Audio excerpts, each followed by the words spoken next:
Chapter 26 is like deja vu all over again.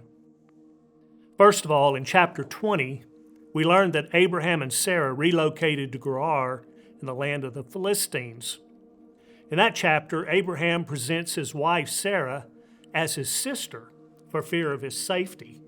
Now, that's not the way a true Texan would handle that situation, but I digress.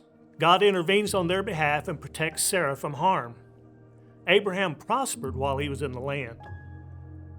There was a dispute over water rights in regard to a well Abraham dug while there, and Abraham entered into a covenant with Abimelech at a place he named Beersheba.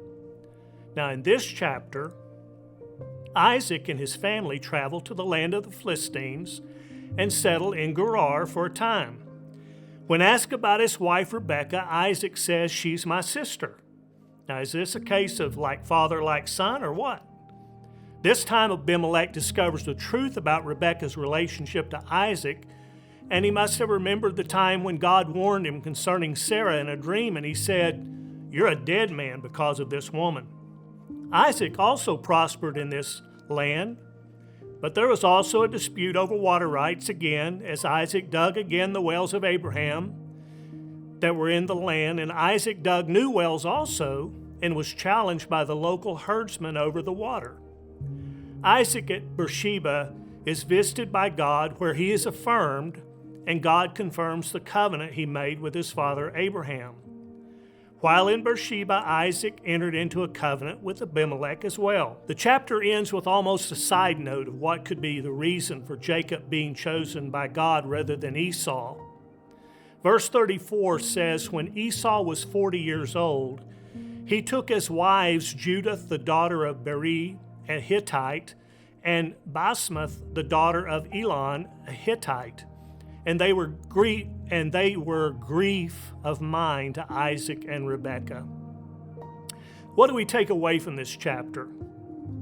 You may be able to answer that for yourself, because the beauty of the Bible is that it's living, and the Holy Spirit speaks to our lives for the situation we're in at that moment. But there are some points we can make that apply to all of us.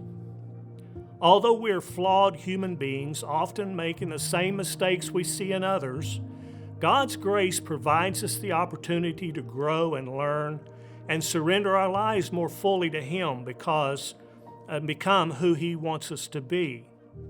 Though we live in a foreign environment in this world, God's watching over us and prospering our lives with His blessing in spite of the opposition we have to face.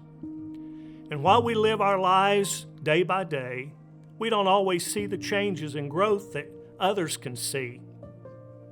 Abimelech's parting words to Isaac were, "You are now the blessed of the Lord." And as we live our lives surrendered to Christ and devoted to His will, others will see Him and His blessing in our lives, pointing them to the answer for their lives as well.